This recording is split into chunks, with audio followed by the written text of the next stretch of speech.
Marneuli bələdiyyəsində sürətli pul köçürmə aparatını oğurlamaqda ittiham olunan 2 nəfər saxlanılıb. Daxili İşlər Nazirliyinin Komukarti Polis Departamentinin Marneuli rayon şöbəsinin məlumatına görə, təqsirləndirilən şəxslər kəndlərdən birində ticarət obyektinin yaxınlığında yerləşdirilmiş aparatı oğurlayıb və onun içərisində olan pulu mənimsəyiblər. Daha sonra zədələnmiş aparatı hadisə yerindən uzaq bir əraziyə aparıblar. İstintaqın məlumatına görə onlardan biri cinayəti gizlətmək məqsədi ilə kənd sakininin avtomobilinin dövlət qeydiyyat nişanını da oğurlayaraq öz avtomobilinə taxıb. Hər iki şəxs hüquq mühafizə orqanları tərəfindən hadisədən bir neçə saat sonra saxlanılıb. Faktla bağlı araşdırma davam edir. Cinayət əməli 7 ilədək azadlıqdan məhrum etmə cəzasını nəzərdə tutur.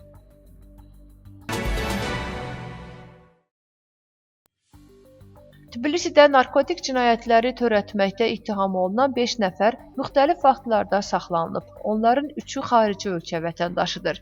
Daxili İşlər Nazirliyinin məlumatına əsasən hüquq mühafizə orqanları saxlanılan şəxslərin üzərinə və yaşayış yerlərinə baxış keçirərkən, həmçinin müxtəlif ərazilərdən satış üçün hazırlanmış külli miqdarda narkotik vasitələr aşkar edərək götürüblər.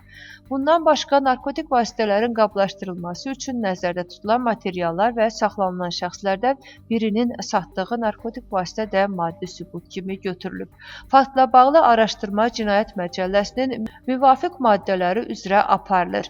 Cinayət əməli 20 ilədək və ya ömürlük azadlıqdan məhrum etmə cəzasını nəzərdə tutur.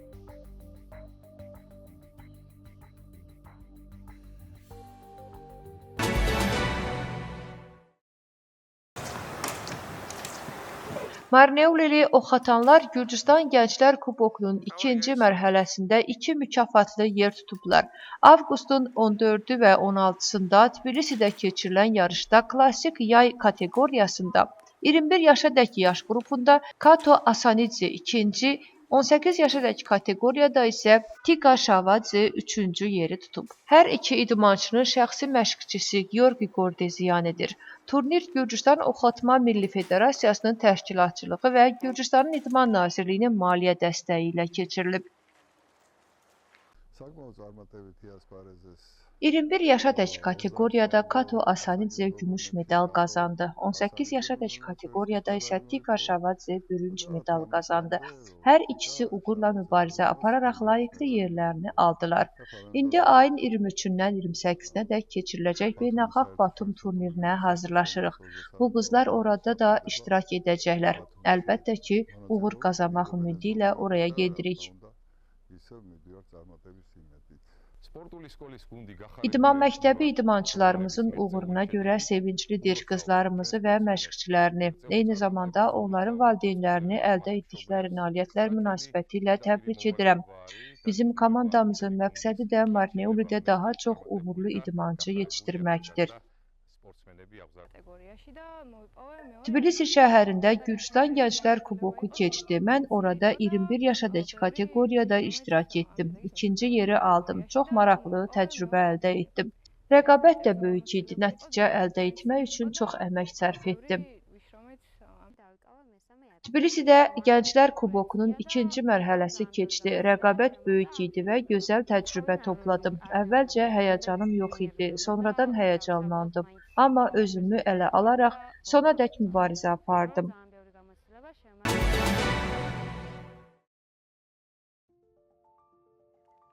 Aktiv həyat mənim təbiətimdir layihəsi çərçivəsində növbəti idman tədbirləri Çitaxiv kəndində keçirilib. Tədbirdə iştirakçılar raftinq və oxatma üzrə çempionatlarda iştirak edib, həmçinin müxtəlif idman fəaliyyətlərinə qoşulublar.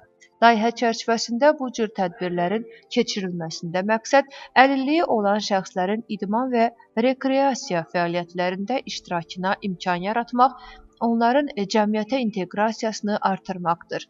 Tədbir SOCAR və Gənclər Media Birliyinin əməkdaşlığı ilə təşkil olunub.